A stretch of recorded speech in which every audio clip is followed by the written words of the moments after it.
three other artists that are going to share some of their stories about their artwork, their healing journey to becoming survivors.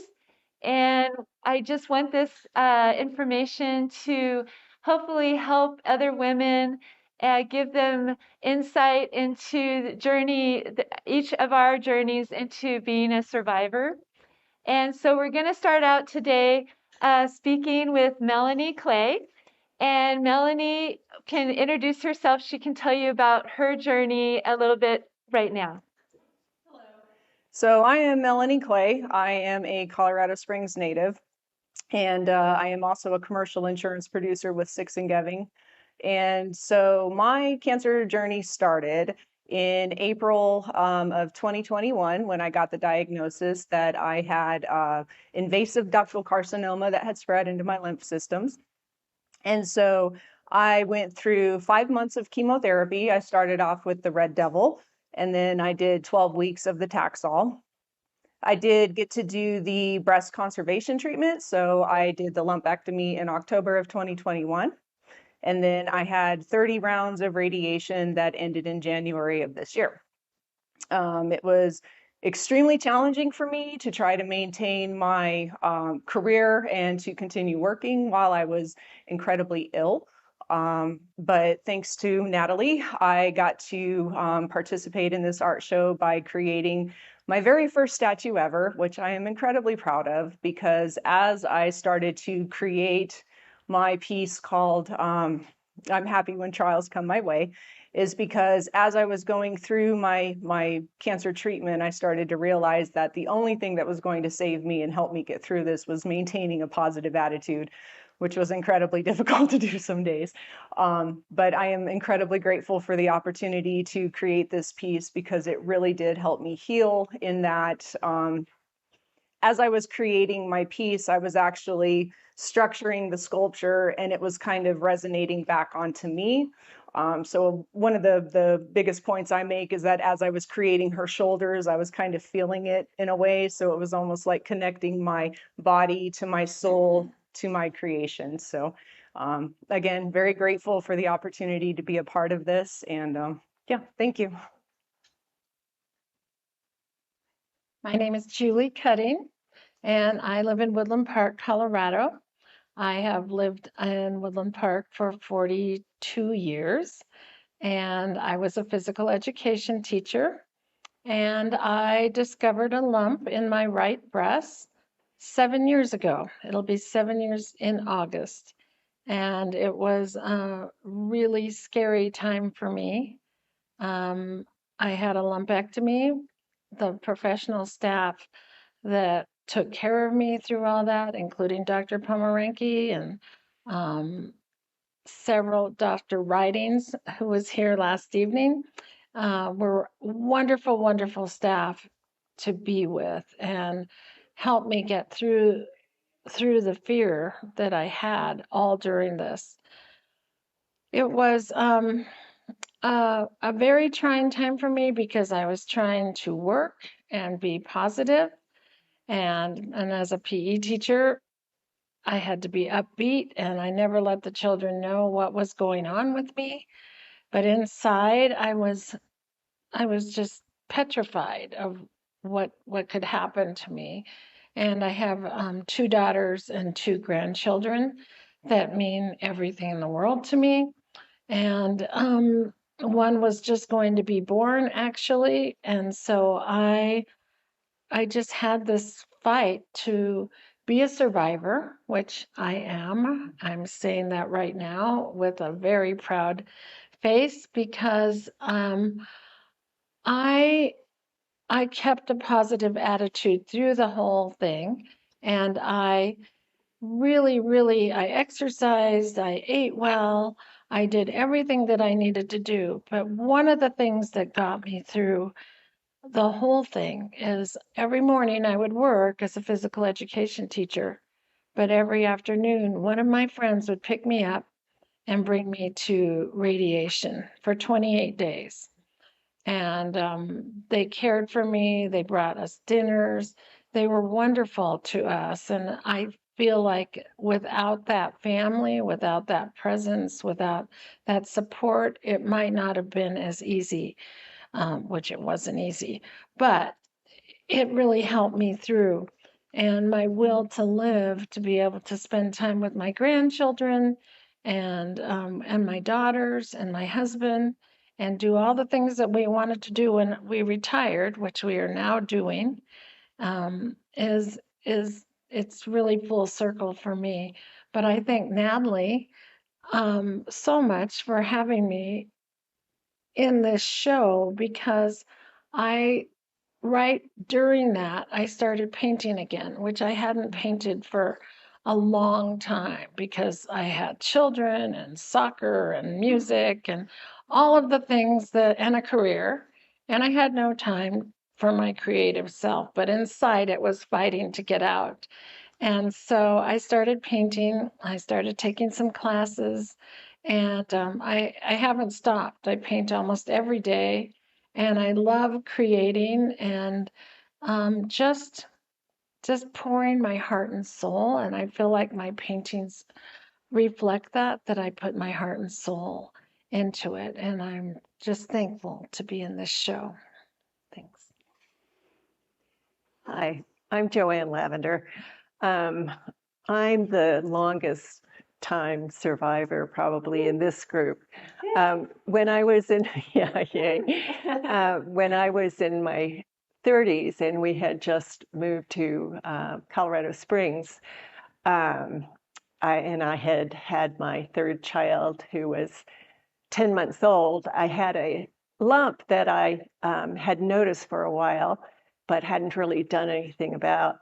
And it was obviously starting to grow.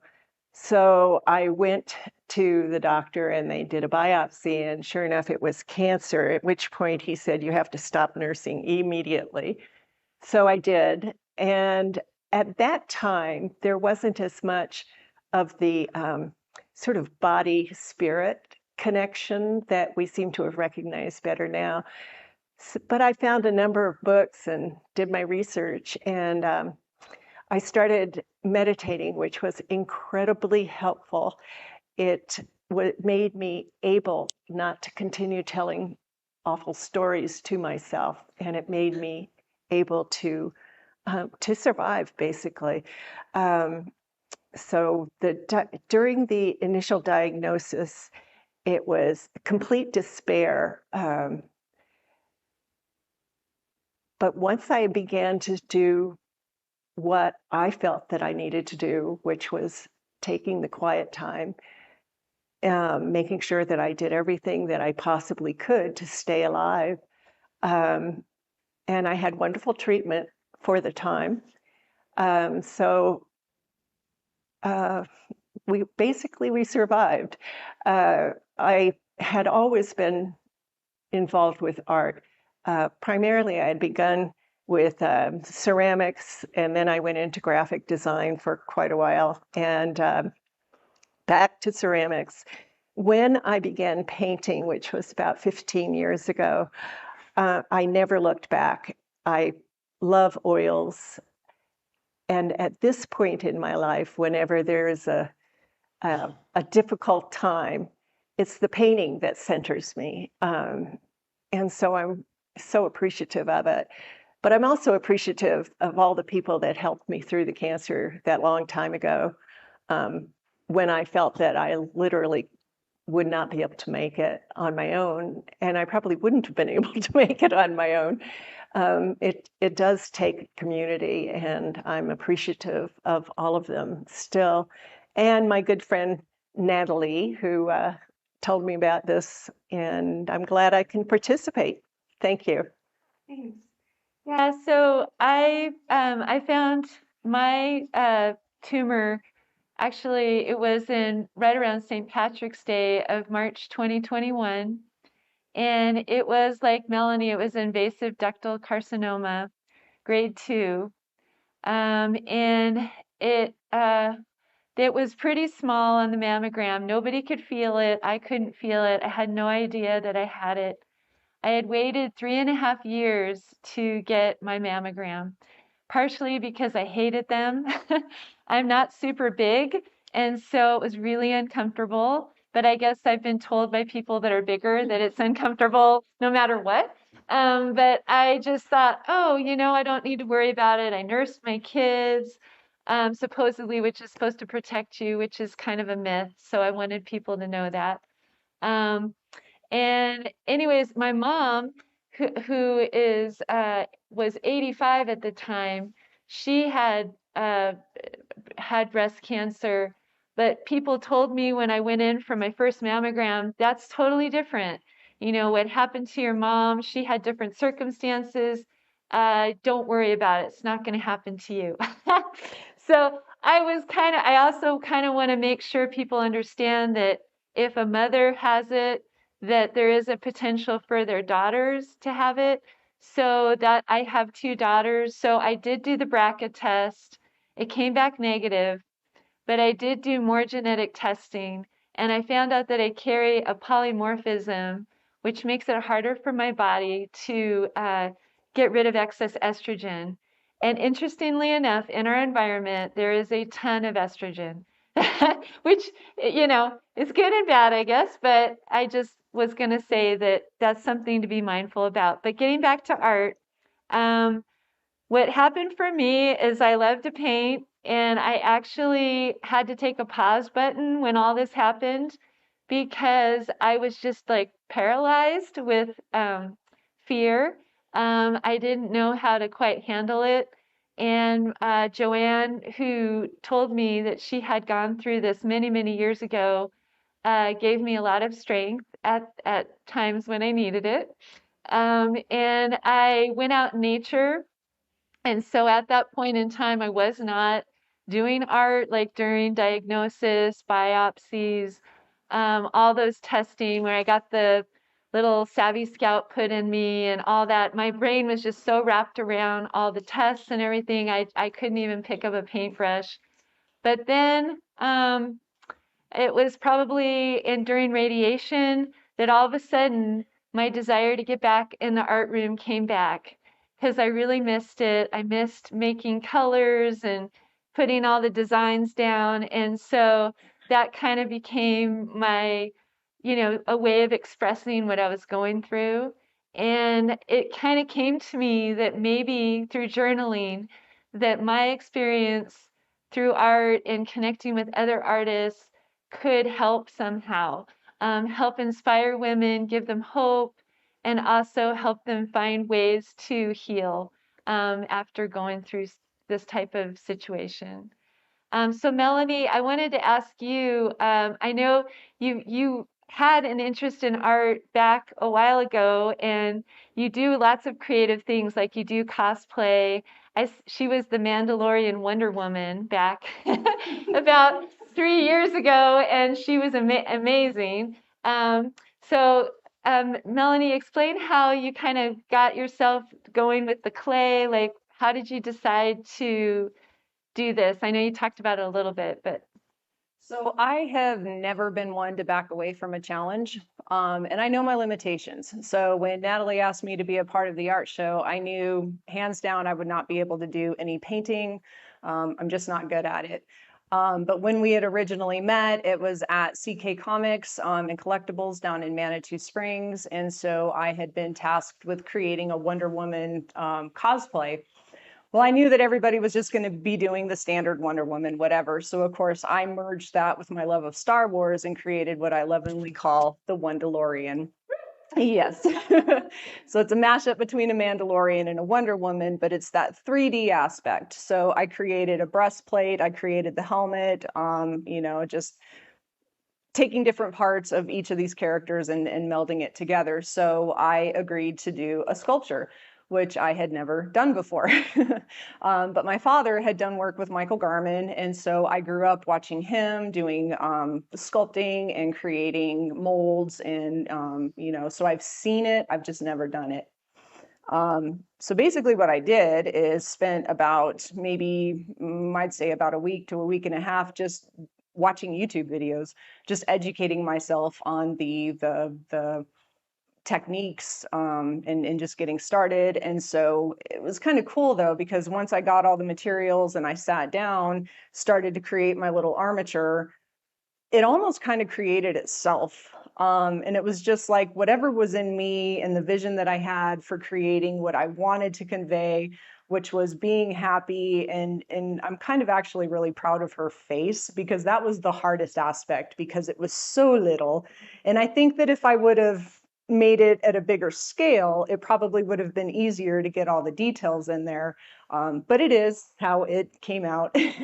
And I really, when I look at her face, I just see everything that I tried to be during the chemotherapy, which was to maintain a sense of peace, to accept what was, and to just get through it, because it was particularly challenging in many, many different ways. So yeah, I'm definitely going to continue to expand on my creative outlet here. I've already got some pretty good ideas for what my next projects are going to be, and I just really appreciate the opportunity to be a part of this. So thank you. Yeah, Julie, do you want to share a little bit also about some of the work you put into the exhibit and why you chose the pieces you chose and how art is part of your journey with healing? Yeah, well, I think that especially the one that I have, it's called Morning Light, or it's Forever Light. That's it, yes. And I felt like I was climbing a mountain the whole time I was going through everything, because it was, biopsy, lumpectomy, and everything was hurry up and wait. And I felt like it was just hurry up, and then you just are at a standstill, and you wait and you wait, and then you go up a little higher up the mountain because you think, okay, I got over that, but now I am like waiting again, because they have to send in the lumpectomy, they have to send in the tumor material, and then you have to wait. So you're at another plateau. And then finally it's everything was taken care of. Then it was radiation. So then I was at another plateau, and I'm just kind of hanging there for 30 days doing radiation and wondering, is this going to be it? And then when I was finished and I rang that bell, I feel like I was at the top with the light shining on me. And so that one really resonated in me of what my journey was. And also, I have an aspen one with a trail, and it seems like I want to get to the end of that trail where there's light and there's happiness, and I just want to skip down that trail and be cancer free forever. Thank you. Yeah, so Joanne, can you talk a little bit about your artwork that you have in the exhibit? Okay. It had been a while, really, since I had put a lot of deep thought into my cancer and the treatment. And so when Natalie brought this up, it really gave me the opportunity to revisit this whole experience with a perspective of 30 years and my kids being grown as opposed to really little dependent beings. And so the first painting that I did was how I felt when I got the diagnosis, which was, as I'd said before, sort of a total despair, and really touching, probably for the first time in my life, on the fact that I could be dying, and I don't know what would happen to, obviously, myself, but mainly what would happen to my family. And then once I became aware of, okay, here we go, I've got this, I've got to do some research, and I need to accept it. So I had the awareness and the acceptance. Things began to get better. I still had that deep set fear, everything because everything was new. And I was telling some of my panel mates here about how the thought of losing a breast wasn't as huge a deal as when the doctor told me that I was also going to be losing my hair. So it's a time of loss. So at any rate, during that, you have the fear, but at one point, you start to bend from fear to hope and to sort of a type of renewal, and a type of renewal that's a little bit deeper than what you had before in your life, more of a joy in actually being alive. And that was my second painting, which is a landscape. And then my third painting is more whimsical. And I took the title from from one of Terry Tempest Williams' poems, and it's basically we live with invisible strands of grace. And I felt that this painting is probably one of my more abstract paintings, really expressed what I felt in my heart as I got towards the end of the treatment, and pretty much since then, with obvious exceptions. But at any rate, so my painting has been a part of my life, and I'm really grateful for it and for all my friends too. But it's been very grounding for me. Thanks. I'll just share a little bit about my work too. It's behind us, and during the waiting of the tests and wondering, they have a new test where they can take the DNA from the tumor, and then send it to a lab. It's called Signatera blood testing, and they can test the DNA, and then every 3 months I go through testing to make sure that is not circulating anywhere in my body. And when I was waiting for those results, it seemed like an eternity. And I was reflecting on my life and such, and hoping all the treatments were working. And that's this painting behind me. And it's the female version of the thinker, because it did seem like I felt like I was thinking a lot at that time. And then the next one is kind of this idea of butterfly colors, kind of a metamorphosis. One of the ladies I met, who will be in the exhibit next week, her name's Laurel Kamarni, and she was one of the people I reached out to, we know through a mutual friend. And she helped say to me, Natalie, become a better person, a better version of yourself. And I thought, wow, I mean, obviously we all keep learning and growing and evolving, but this was an opportunity, I thought. So the metamorphosis is kind of me during the radiation period time. And that was what I was trying to get out with that. And then the Eye of the Tiger was during I mean, because it was so fresh, but Eye of the Tiger was playing, the song was playing my first treatment into radiation. And I thought, oh my God, I love Rocky, the song. And I was like, okay, I'm up for the thrill of the fight, and my will to survive is strong. So I was like, okay, because it was scary to go into radiation. And I had to hold my breath because it was so close to where my heart is. So I had to like hold my breath for a certain amount of time, and it was pretty crazy. And then behind Joanne is I love to swim. And so right after my lumpectomy, I felt like a fish that had lost her the little parts of like a fish, the little fins. And so I went in the water after surgery, and I felt like things felt so weird. I felt like I didn't feel normal at all. And so that is kind of the time of that period where I was thinking about, am I ever going to feel normal again? But I just kept swimming every day, and it all healed up, and I got mobility back in my arms and shoulders after radiation. And then I got into Reiki healing, which, if you're interested in that type of healing, methodology. We are going to have a Reiki master coming to speak on July 23rd, and she will be part of this series. And there's different chakras, and I started responding to it. We did it remotely.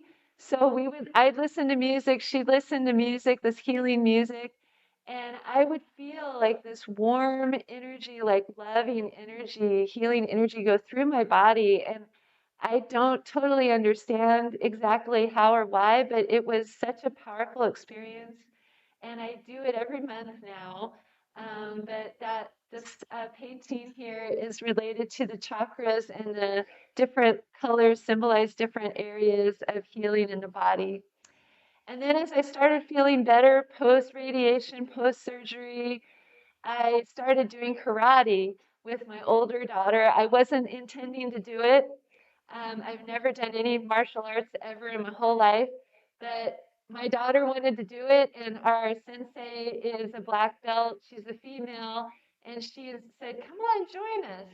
So I started getting involved in Japanese culture a bit, and so the cherry blossoms became a symbol of rebirth and renewal in my life. And I try to drink green tea every day. And so I actually have a cup that has different Japanese symbols about good health. And I went ahead and I put the symbols of good health in the painting because it meant something to me, taking on this new path of how I'm eating, what I'm drinking, and how I'm treating my body. And then lastly, the last painting that I did was this idea of rising up above all the challenges and becoming victorious. Um, After all this stuff was going on, my daughter was playing this song as we were coming out from ringing the gong at Dr. Wrighty's at Memorial North. And it was Rise Up by Fat Rat. And it was a song that really just inspired me, and so that became part of why I created that painting. So my hope is that all breast cancer patients can become survivors. And so through this exhibit, there's these works are for sale, and the proceeds it's about half of the proceeds for any of the artwork sold here will go to a special research foundation called the Lynn Sage Breast Cancer Research Foundation. And their particular mission is to give money to innovative new technologies to help women who get diagnosed later, where there's lymph node involvement, and even like stage 3, stage 4, to give them the same survival chances that I had as stage 1A. So, in conclusion, I want each of the artists to say anything else that they'd like to share. And so I'll start again with Melanie. So yeah, this I don't think any of us ever planned to get that call or to get that diagnosis. One of the themes that I kind of find too, going back to your chakras, is that how breast cancer is more involved in our heart chakra, which is how we as humans put out love into the world. And I have learned so much about the difference between our body and our soul and our spirit and what we are. And this has really kind of just brought me closer to God. Because when I'm going through my cancer, I literally could not stand for more than 3 minutes before I started to feel like I just wanted to cry. And so I had a lot of time to spend within myself and to get right with myself. And at 45 years old, to really decide, okay, I'm truly given a second chance for the second half of my life. How am I going to spend it? And some of the things that were important to me, I call it BC Melanie, which was before cancer. And now I'm AD Melanie, which is after diagnosis. And it has insanely changed my perspective, how I do everything, every minute of every day. And it kind of seems strange to people that haven't gone through it. But they'll all get there when they get there, and hopefully they don't have to, go through what I went through. But anyway, the point is to make every day count, make every second of every minute of every hour count, and just be kind to each other, just love each other, and continue to exude everything that makes us human. So. Nice, thank you. Julie, go ahead. That's exactly what I was thinking, but also thinking that, yeah, you have to live each day to the fullest, get up with a grateful heart, be thankful every day for getting up and being able to paint and do the things that I want to do. I'm retired now, so my husband and I get to travel and take our grandkids camping and do all the things that we had planned on doing, which during the journey of cancer, I wondered if I was ever going to be able to do that. And I was scared because I wanted to do that, and we are doing it now. And I'm so thankful for that. And I'm painting just with a veracity of love for what I'm doing. And when I'm with my grandchildren, we were at a ballet last night, and my heart was just so full because I get to do all these things that I wasn't sure that I was going to be able to do. And I'm just thankful every day for my family, for my friends, for my life, for my painting. And I'm thankful to be here to share this journey. Thank you so much. It's beautiful. Joanne, go ahead. Well, I think, yeah, right. I just have to agree with everyone. I feel like I'm a happier person than I was before the breast cancer, and I'm very fortunate to have had, 30 years or so to recognize that and to be grateful for everything that I have been. So I will leave it at that. Thank you. Yeah, thanks. Yeah, and I did have, and I'll just finish up here.